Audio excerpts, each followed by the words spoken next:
Today we will have a very interesting game called Monster Quest. Before starting, don't forget to like the video and subscribe to our Instagram for more news.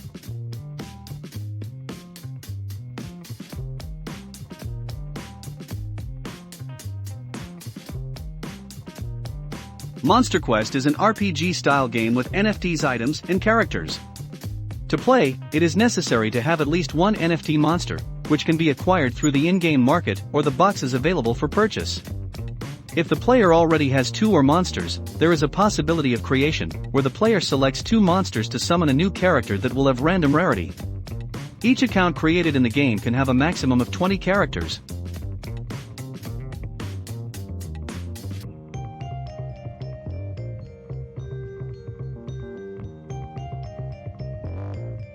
If you want to get started in this universe of NFT games, be sure to check out our ebook. Because it is an RPG style, the game is very well worked on the characteristics of the monsters. So we will explain in more detail how these features work. Each monster when created an unalterable element that has a 25% damage bonus against another specific element. The list of elements are water, fire, earth, lightning, holy and dark. If you haven't arrived in the gaming world now, you can already imagine how these elemental bonuses will be applied. So we advance that a single surprise here is dark, which will have 15% more damage against all or others with the exception of holy, which is its counter.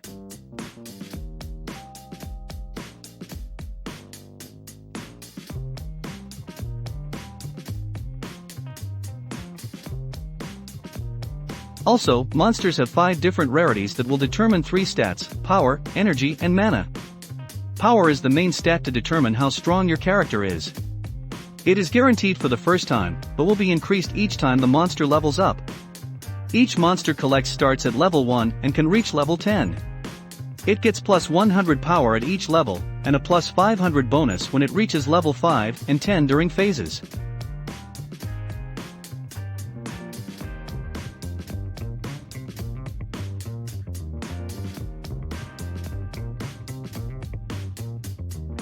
Energy is used to play, each fight uses 10 energy, and your monster recovers 5 energy per hour.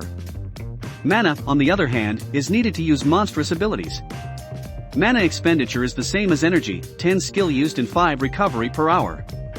It is possible to increase both mana and energy using some items or skills available in the game.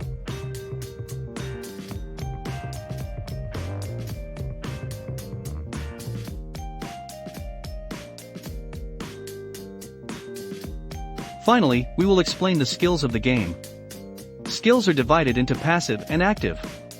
Each monster has at least one passive skill, and it can be exchanged if the player buys a potion from the shop.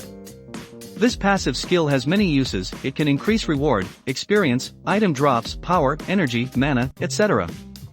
Active skills are determined by the element the monster has and they can evolve as the player uses it, thus increasing its power. It is worth remembering that the greater the rarity of the monster, the greater these stats, including the power of the skill itself.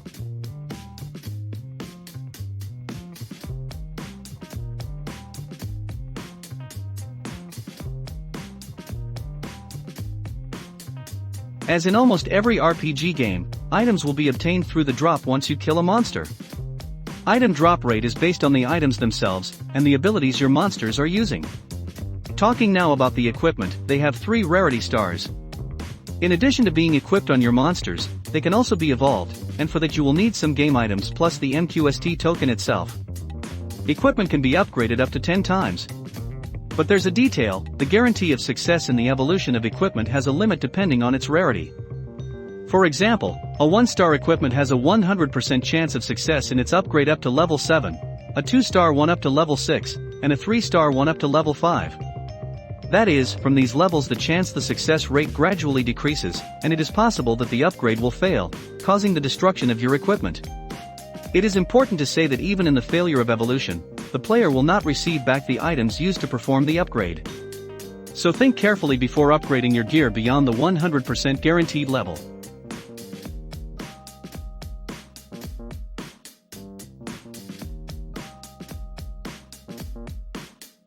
After all that, you must be wondering if it's really worth upgrading equipment. Well, their upgrade grants monsters a significant power bonus, which will make the monsters stronger. Consequently, will facilitate the farm of items and MQST tokens in the game.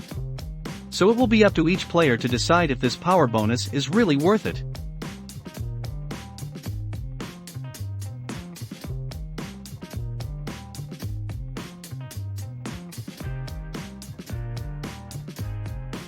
Entering the game modes part, players will have daily missions, adventure mode, dungeons, and a special event. Each of the game modes has different difficulty and reward levels. The adventure mode can be done by choosing only one monster. Once started, 3 random enemies will appear for the player to choose to battle. Each enemy has different status and rewards. In dungeon mode, the player will need a key that can be dropped or purchased from the in-game store. In this mode, it is advisable to have at least 3 monsters as it is a higher difficulty.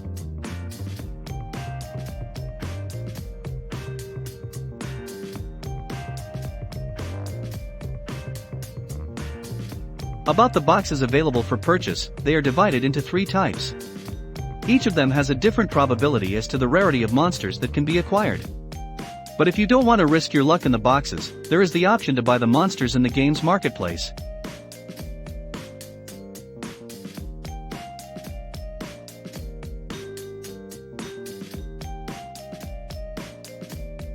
Regarding the game's economy, on the official website the developers give the information that the ROI is on average 20 to 30 days.